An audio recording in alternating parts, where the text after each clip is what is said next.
Hello guys. इस video में मैं बताने वाला हूँ कि 2022 का जो कॉग्निजन का इंटर्नशिप प्रोग्राम है उसमें क्या क्या रजिस्ट्रेशन प्रोसेसेस रहता है एंड किन किन स्टेप्स में एरर हो जाता है बच्चों से, वो सारी चीज़ हम लोग डिस्कस करने वाले हैं। क्योंकि इंटर्नशिप प्रोग्राम में बहुत सारे स्टेप्स इंक्लूडेड होते हैं एंड सारे स्टेप्स क्रूशियल होते हैं एंड बहुत सारे स्टेप्स में अगर कोई भी एरर आ जाता है तो फिर आपका ऑनबोर्डिंग के टाइम में वो डिले दिखाता है।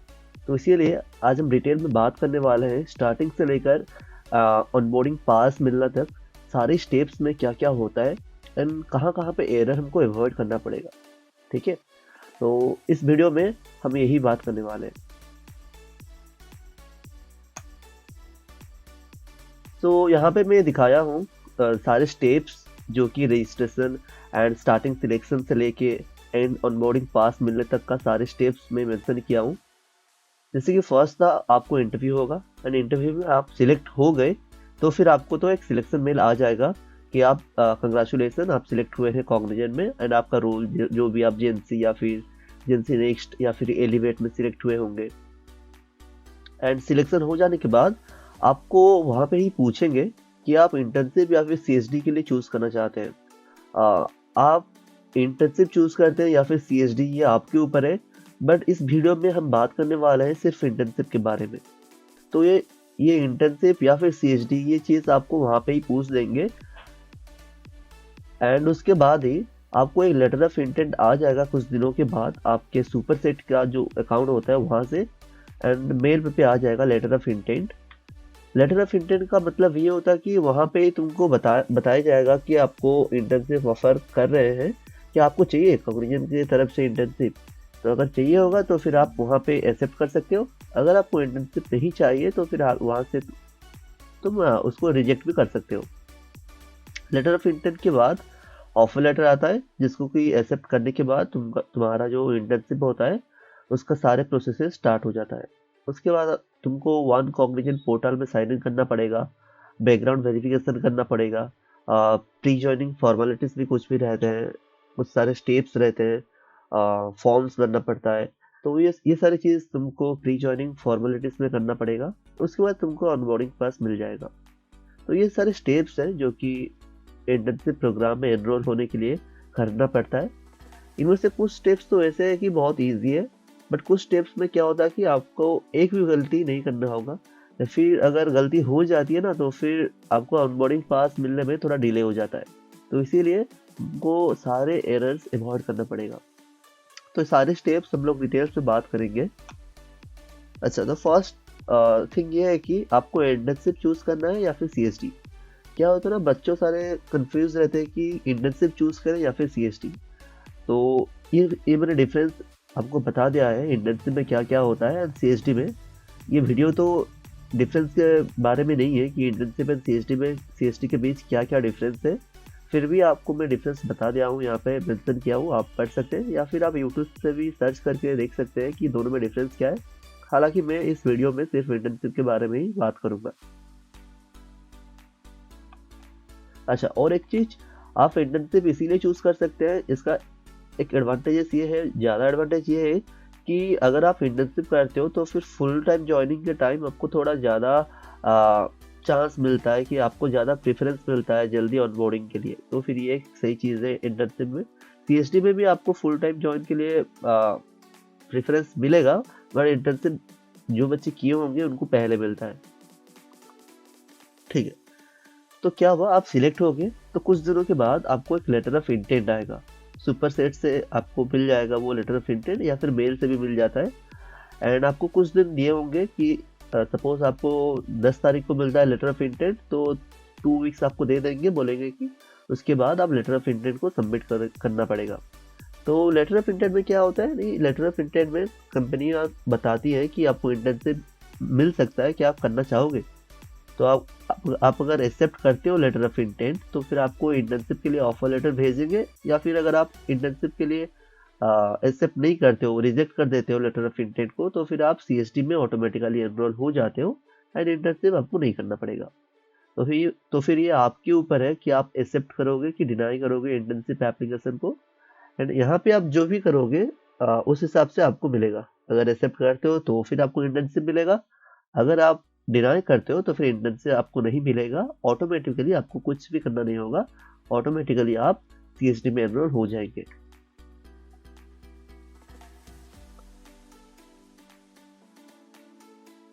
ठीक है, अभी आपको LOI मिल चुका है, लेटर ऑफ इंटेंट मिल चुका है, और आपने एक्सेप्ट भी कर दिया है इंटर्नशिप के लिए। तो कुछ दिनों के बाद आपको ऑफर लेटर आ जाएगा, एंड ऑफर लेटर पे आपको सारी चीज़ मेंशन किया होगा, जैसे कि आपका सैलरी हो गया, आप किस पोजीशन में सिलेक्ट हुए हैं, वो सारी चीज़ हो गया। तो ऑफर लेटर आपको मेल से मिल जाएगा, एंड ऑफर लेटर को आपको एक्सेप्ट करना पड़ेगा। एंड ऑफर लेटर एक्सेप्ट करने के बाद ही आपका सारे फॉर्मल एक्टिविटीज़, जैसे कि हो गया फॉर्मेलिटीज़ हो गया, सारे बैकग्राउंड वेरिफिकेशन, ये सारी चीज़ आपको करना पड़ेगा। तो फर्स्ट चीज़, आपको ऑफर लेटर आने तक वेट करना पड़ेगा। आपको पैनिक नहीं करना है, क्योंकि कुछ दिन लग जाता है ऑफर लेटर आने में, तो आपको थोड़ा वेट करना पड़ेगा। लास्ट में मैं एक फ्लो चार्ट बनाया हूँ, जिसमें कि आपको मैं दिखाया हूँ कि कौन सा स्टेप के बाद कौन सा स्टेप आता है, एंड सारे स्टेप्स के अंदर कितना दिन लग जाता है, ये सारे चीज़ मैं एक फ्लो चार्ट में बना के दिखाया हूँ। तो एंड तक वीडियो देखना। वो फ्लो चार्ट आप जब भी देखेंगे तो फिर आपको पता चल जाएगा कि इस स्टेप में कितना दिन लग जाता है, तो फिर आपको पैनिक नहीं लगेगा। ओके, आपको मिल गया ऑफर लेटर। अभी आपको ऑफर लेटर एक्सेप्ट करना है। तो ऑफर लेटर आने के बाद और एक मेल आता है, जिस मेल में आपको वन कॉग्निजेंट पोर्टल के बारे में इंट्रोड्यूस कराएंगे। उस मेल में आपको लॉगिन क्रेडेंशियल सब कुछ दिए जाएंगे, एंड आप वन कॉग्निजेंट पोर्टल में लॉगिन कर सकते हैं। ठीक है, तो वन कॉग्निजेंट पोर्टल में लॉगिन करने के लिए आपको माइक्रोसॉफ्ट अकाउंट का ज़रूरत होगा। तो आप माइक्रोसॉफ्ट अकाउंट को पहले सेटअप कर लीजिए, आपके पास तो होगा। आप अगर लैपटॉप या फिर पीसी यूज़ कर रहे हैं तो आपके पास माइक्रोसॉफ्ट का अकाउंट तो ज़रूर होगा। वहाँ पे आपका पासवर्ड और यूज़र आईडी आप याद कर लीजिए, क्योंकि माइक्रोसॉफ्ट का जो आईडी होता है एंड पासवर्ड होता है वो आपको चाहिए होगा वन कॉग्निजेंट पोर्टल में साइन इन करने के लिए। ठीक है, तो वन कॉग्निजेंट पोर्टल क्या होता है? ये एक से पोर्टल होता है कॉग्निजेंट का, जिसमें कि आप बैकग्राउंड वेरिफिकेशन, डॉक्यूमेंट सबमिशन, जो भी सारे चीज़ होता है, प्री जॉइनिंग फॉर्मेलिटीज, ये सारी चीज़ कंप्लीट कर सकते हैं। तो सारे डॉक्यूमेंट वेरिफिकेशन सारी चीज़ हो गया ना, ये वन कॉग्निजेंट पोर्टल में आप कर सकते हैं। तो फर्स्ट चीज़ हो गया जो कि आप वन कॉग्निजेंट पोर्टल में करेंगे, वो है बैकग्राउंड वेरिफिकेशन। ठीक है, बैकग्राउंड वेरिफिकेशन में क्या होता है? आपके सारे डॉक्यूमेंट्स वेरीफाई होते हैं। आपको पैन कार्ड मैंडेटरी पूछा जाएगा, तो पैन कार्ड रेडी रखिए आपके पास। एंड बाकी सारे डॉक्यूमेंट्स जो होता है वो सारे ऑप्शनल होता है, जैसे कि आधार कार्ड हो गया, पासपोर्ट हो गया, ये सारी चीज़ ऑप्शनल होता है, बस पैन कार्ड ही मैंडेटरी होता है। और एक चीज़, मैं सिर्फ इंटर्नशिप प्रोग्राम के लिए ही बोल रहा हूँ, फुल टाइम जॉब के लिए नहीं बोल रहा हूँ। ये सिर्फ कॉग्निजेंट का इंटर्नशिप प्रोग्राम के लिए ही है। ठीक है, सारे डॉक्यूमेंट्स PDF फॉर्मेट में होना चाहिए। एंड आपका जो फोटो चाहिए होगा बैकग्राउंड वेरिफिकेशन में, एक्चुअली वो प्री जॉइनिंग फॉर्मेलिटीज में लगता है। वो आपका जो फोटो चाहिए होगा उसका भी कुछ प्रॉपर फॉर्मेट है, जो कि मैं बता दूंगा। उसका बैकग्राउंड डार्क ग्रे होना चाहिए, एंड उसका जो साइज होना चाहिए वो 40 mm बाय 38 mm होना चाहिए। तो प्रॉपर साइज आपको बताया जाएगा, वो पोर्टल में मेंशन होगा भी। तो वो साइज देखकर एंड रेजोल्यूशन देखकर आप उसी हिसाब से फ़ोटो आपका मॉडिफाई कीजिए, एंड वही फ़ोटो को आपको अपलोड करना होगा। ठीक है, और एक आपको लेटर ऑफ ऑथराइजेशन भी सबमिट करना होगा वो पोर्टल पे। एंड आपको वो लेटर ऑफ ऑथराइजेशन का एक सैम्पल कॉपी वहाँ पे मिल जाएगा। आप उसको डाउनलोड कीजिए, प्रिंट कीजिए, एंड वहाँ पे अपना नाम, सारे जो फील्ड्स होते हैं वो फिलअप करके आप फिर स्कैन करके सबमिट कर सकते हैं। उसका सैंपल आपको मिल जाएगा वो पोर्टल पे। तो मैंडेटरी जो दो चीज़ होते हैं, वो एक पैन कार्ड होता है और एक लेटर ऑफ ऑथराइजेशन होता है। बाकी सारे जो डॉक्यूमेंट्स होते हैं वो ऑप्शनल होता है। तो आपका बैकग्राउंड वेरिफिकेशन खत्म होने के बाद आपको प्री जॉइनिंग फॉर्मेलिटीज करना पड़ता है। एंड प्री जॉइनिंग फॉर्मेलिटीज में आपको बहुत सारे फॉर्म्स दिया जाएंगे, जिसमें कि आपको डिजिटली साइन करना होगा। Forms like self declaration form हो गया, एंड प्राइवेसी नोट, उनका टर्म्स एंड कंडीशंस, क्योंकि कंपनियों का बहुत सारे डाटा सिक्योर रखा जाता है ड्यू टू प्राइवेसी। तो वो सारी चीज़ को आपको एग्री करना पड़ेगा कि हाँ, मैं सारे डाटा को सिक्योर रखूँगा, कोई भी प्राइवेट चीज़ मैं शेयर नहीं करूँगा। तो ऐसे बहुत सारा डिक्लेरेशन होता है, जैसे कि pan card declaration, personal details form, ये सारे फॉर्म्स होता है जो कि आपको भरना पड़ता है, और कुछ में डिजिटली साइन भी करना पड़ता है। एंड इसी प्री जॉइनिंग फॉर्मेलिटीज में आपका फ़ोटो वेरिफिकेशन भी होता है, जो कि मैं बैकग्राउंड वेरिफिकेशन के टाइम में आपको बता दिया। फ़ोटो वेरिफिकेशन में क्या होता है? आपको फ़ोटो अपलोड करना होता है। ध्यान रखिएगा कि आपका फ़ोटो स्पेसिफाइड जो फॉर्मेट होगा, जैसे कि जेपीजी हो गया, एक स्पेसिफिक रेजोल्यूशन हो गया, उसी हिसाब से ही आपका फ़ोटो होना चाहिए, नहीं तो आपका फ़ोटो रिजेक्ट हो जाएगा, फिर आपको फिर एक बार सबमिट करना पड़ेगा। तो मेरा सजेशन यही होगा कि background verification and pre joining formalities में आप जितना भी एरर हो सके अवॉइड करो, क्योंकि अगर एरर आ जाता है आपका प्री जॉइनिंग फॉर्मेलिटीज़ में या फिर बैकग्राउंड वेरिफिकेशन स्टेप्स में, तो ये डायरेक्टली आपका जो ऑनबोर्डिंग होता है वहाँ पे दिक्कत लाएगा, क्योंकि ऑनबोर्डिंग पास आने में थोड़ा टाइम लगता है अगर आपका एरर आ जाता है बैकग्राउंड वेरिफिकेशन या फिर प्री जॉइनिंग फॉर्मेलिटीज़ में। वही चीज़ मैं लिखा हूँ कि after completing BGB and pre joining formalities, CTC will send confirmation mail stating that your documents are submitted successfully and your pre-joining formalities are completed। तो आपका एक बार ख़त्म हो जाए BGB and pre joining formalities, तो कॉग्निजेंट वाला एक message भेजता है कि हाँ तुम्हारे सारे डॉक्यूमेंट्स सबमिट हो चुका है सक्सेसफुली। तो तुमको पता चल जाएगा कि हमारा डॉक्यूमेंट अभी सबमिट हो चुका है। तो फिर कुछ टाइम के लिए वेट करो, अगर कुछ एरर होगा डॉक्यूमेंट्स में तो फिर वो लोग बता देंगे आपको कि कुछ एरर है तुम्हारे डॉक्यूमेंट्स में। एरर का मतलब क्या होता है कि नेम में स्पेलिंग हो गया, डेट ऑफ बर्थ हो गया, एड्रेस हो गया, ये सारी चीज़ होता है। अगर कुछ एरर होता है तो फिर वो आपको बता देंगे एंड उसके सपोर्टिंग डॉक्यूमेंट तुम अपलोड कर सकते हो, जिससे कि पता चल सके हाँ ये एरर इसीलिए हुआ था। वो क्लैरिफाई करने के लिए आप एक्स्ट्रा डॉक्यूमेंट्स भी ऐड कर सकते हो। अगर आपके पास सारे डॉक्यूमेंट्स विदाउट एरर है तो फिर वो तो सही है, एरर नहीं होगा तो आपका ऑनबोर्डिंग पास जल्दी ही आ जाएगा। ओके, तो यहाँ पर मैं कुछ पॉइंट्स लिखा हूँ जो कि मोस्ट फ्रिक्वेंट एरर्स है डॉक्यूमेंट्स में जो होता है बच्चे करते हैं। द फर्स्ट वन इज कि नेम का स्पेलिंग। क्या होता है ना, तुम्हारा नेम का स्पेलिंग डॉक्यूमेंट्स में एक है, कॉग्निजेंट में तुम एक भरे हो एंड बाकी सारे जगह पे एक है, डिफरेंट डॉक्यूमेंट्स में भी सेम नहीं है, तो फिर वहाँ पे आपका एरर आ सकता है। तो आपको क्या करना पड़ेगा, पहले चेक कर लो सारे डॉक्यूमेंट्स पे तुम्हारे कॉग्निजेंट में जो डिटेल्स भरे हो वहाँ पे भी तुम्हारा नेम का स्पेलिंग ठीक है कि नहीं। फिर एड्रेस देख लेना, एड्रेस में भी सारे स्पेलिंग हो गया एंड प्रॉपर एड्रेस भी आपको देना होगा। सपोज आपके पास हाउस नंबर नहीं है तो फिर वहाँ पे तुम आपका वार्ड नंबर दे सकते हो। तो ट्राई करो जितना भी एक्यूरेट हो सके, प्रॉपर हो सके एड्रेस देने के लिए। मैं बहुत सारे फ्रेंड्स को देखा हूँ जो कि हाउस नंबर नहीं दिए थे, उनका एरर आ गया कि हाउस नंबर नहीं है तुम्हारे पास। ऑल्दो वो चीज़ ऑप्शनल होता है, बट क्या होता है कि वो पूछते हैं कि हाउस नंबर क्या है या फिर लैंडमार्क क्या है। तो फिर हाउस नंबर नहीं है अगर आपके पास तो वार्ड नंबर दे दीजिए, ठीक है, एंड लैंडमार्क भी दे दीजिए। तो ट्राई करो प्रॉपर एड्रेस देने के लिए एंड डेट ऑफ बर्थ भी सेम होना चाहिए। तो डॉक्यूमेंट्स में सारे चीज़ जो होता है वहाँ पे आपको एरर फ्री रखना होगा, ठीक है।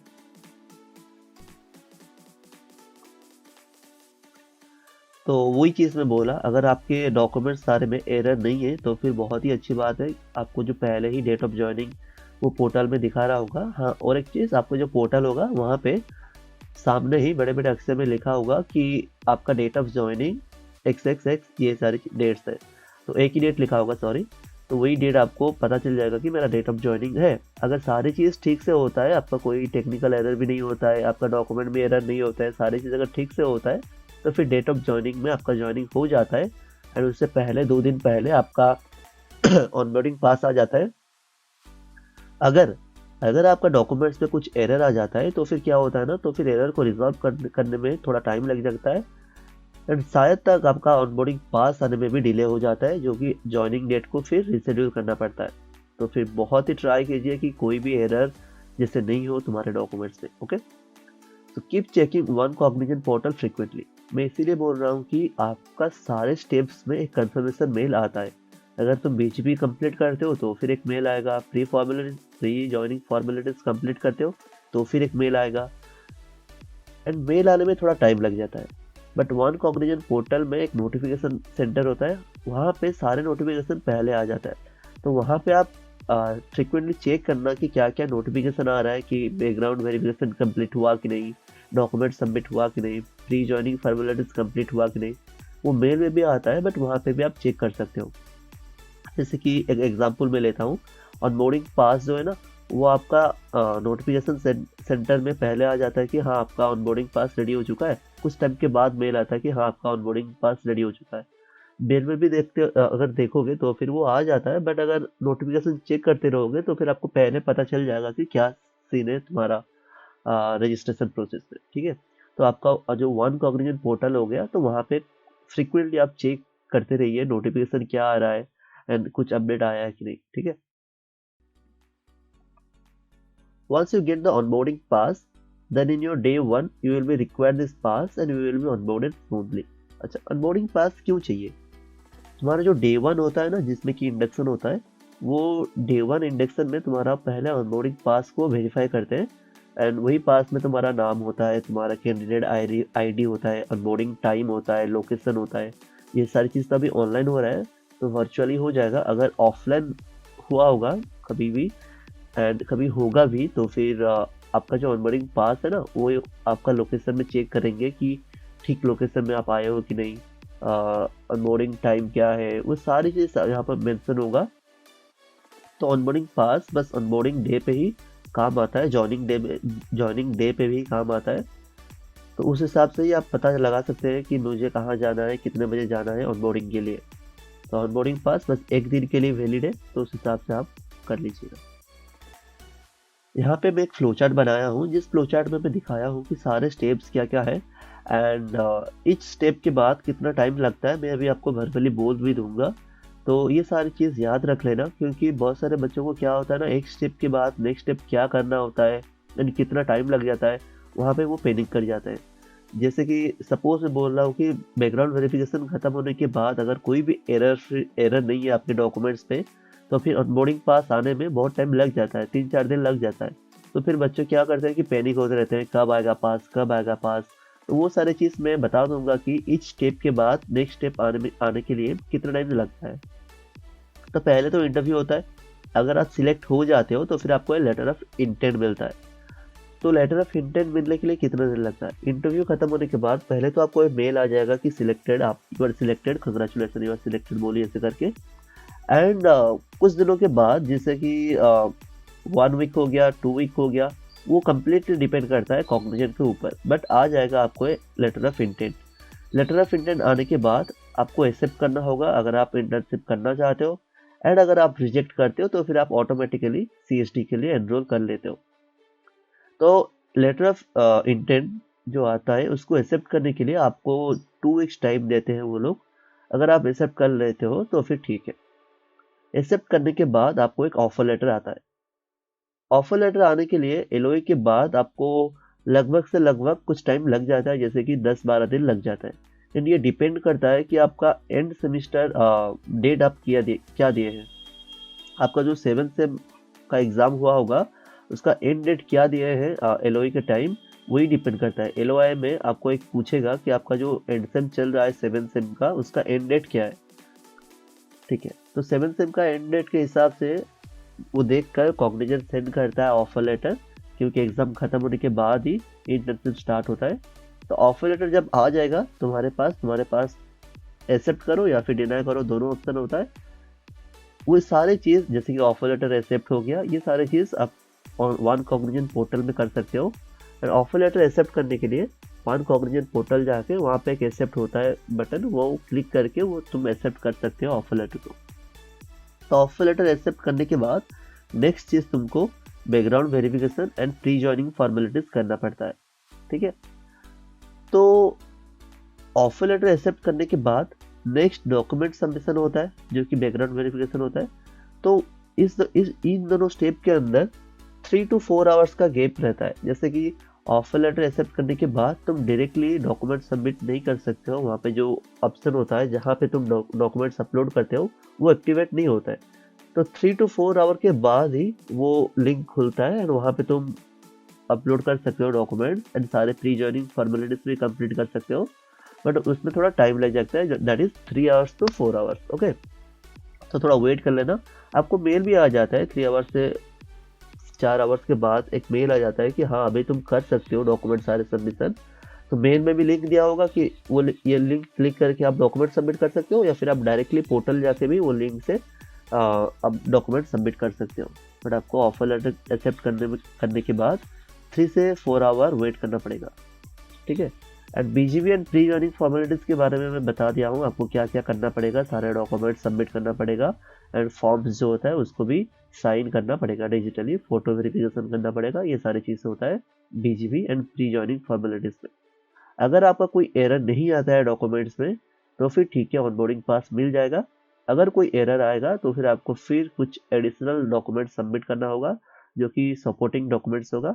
वो फिर चेक होके फिर आपको ऑनबोर्डिंग पास मिल जाएगा, अगर उसमें फिर कोई एरर नहीं है तो। ठीक है, अगर आपका बीजीबी कंप्लीट हो चुका है तो फिर एक मेल आएगा कि हाँ बीजीबी में जो भी डॉक्यूमेंट्स है वो सारी चीज़ सबमिट हो चुका है। एंड सबमिटेड होने के बाद आपको थोड़ा वेट करना पड़ेगा।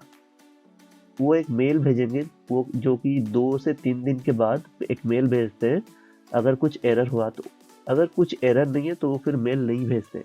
तो गाइस पैनिक मत होना, बहुत सारे स्टूडेंट्स का ये डाउट होता है कि बीजीबी के बाद एक मेल तो आ जाता है कि डॉक्यूमेंट सबमिटेड सक्सेसफुली, बट उसके बाद और कुछ मेल आता है क्या? अगर मेरा डॉक्यूमेंट सारे ठीक है तो फिर और कुछ मेल आता है कि ऐसे वेरीफाइड सक्सेसफुली? नहीं, और कुछ मेल नहीं आता है, डायरेक्टली ऑनबोर्डिंग पास का मेल आ जाता है। अगर कुछ एरर होता है तो फिर आपको मेल आएगा कि आपके डॉक्यूमेंट्स में कुछ एरर्स है जो कि आप क्लैरिफाई करने के लिए extra documents, additional documents submit कर सकते हो। अगर कुछ एरर नहीं है गाइस तो फिर कोई भी मेल नहीं आएगा अगेन। ठीक है, जो डायरेक्टली ऑनबोर्डिंग पास रेडी करके ऐसे एक मेल आएगा बीजीपी के बाद, जिसमें कि लग जाता है कुछ दिनों। ऑनबोर्डिंग पास कब आता है? ऑनबोर्डिंग पास तुम्हारा डेट ऑफ ज्वाइनिंग जब भी होता है उससे 2 दिन पहले से ही आता है। अगर आपका डेट ऑफ ज्वाइनिंग 30 जनवरी है तो फिर वो 28 जनवरी से आ जाएगा। अगर 28 को नहीं आ रहा है 29 से आएगा, बट 2 दिन पहले से ही आता है। 27 से कभी भी नहीं आएगा, 2 दिन पहले से ही आएगा, 28 या फिर 29 ऐसे करके आता है। कोई कोई बच्चे का ऑनबोर्डिंग पास नहीं भी आप आ सकता है या फिर नहीं आता है गलती से, टेक्निकल एरर से, तो फिर आप पैनिक मत होएगा। आपका डेट ऑफ ज्वाइनिंग जो होता है वो एक्सटेंड कर देते हैं नेक्स्ट बैच में, और आपका ऑनबोर्डिंग पास नेक्स्ट बैच तक आ ही जाता है वो। बट कुछ ही स्टूडेंट्स का होता है जिसमें कि टेक्निकल प्रॉब्लम होता है कॉग्निजेंट की तरफ से, तो आप पैनिक मत कीजिएगा। कॉग्निजेंट कभी भी रोल आउट नहीं करेगा आप सबको। बस यही होता है, बहुत सारे बच्चे एनरोल होते हैं प्रोग्राम में तो फिर थोड़ा डिले होता है प्रोसेस में। बट आपका अगर सारी चीज़ टाइम में एंड एरर फ्री होगा तो फिर ऑब्वियसली कोई भी एरर नहीं होगा एंड डेट ऑफ ज्वाइनिंग में ज्वाइनिंग हो जाएगा आपका, वो फिर स्मूथली। ओके,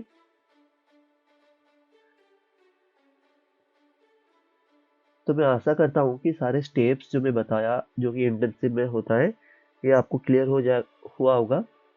एंड अगर कुछ भी डाउट है कि अगर कोई भी डाउट पूछ रहा है तो फिर आप कमेंट में बता सकते हैं, मैं आपको श्योरली हेल्प कर दूंगा। एंड कोई भी एक्स्ट्रा चीज़ मत ऐड कीजिए या फिर एक्स्ट्रा काम मत ऐड कीजिए जो आपको नहीं पता होगा। एक्स्ट्रा एक्सप्लोर मत कीजिए जो आपको नहीं पता होगा। जो भी करना सोच समझ कर करना, क्योंकि अगर कोई भी गलती होता है तो फिर आपका सारे चीज़ में थोड़ा डिले हो जाता है। ठीक है, तो इतना ही कहना था। Thank you and all the best for your internship.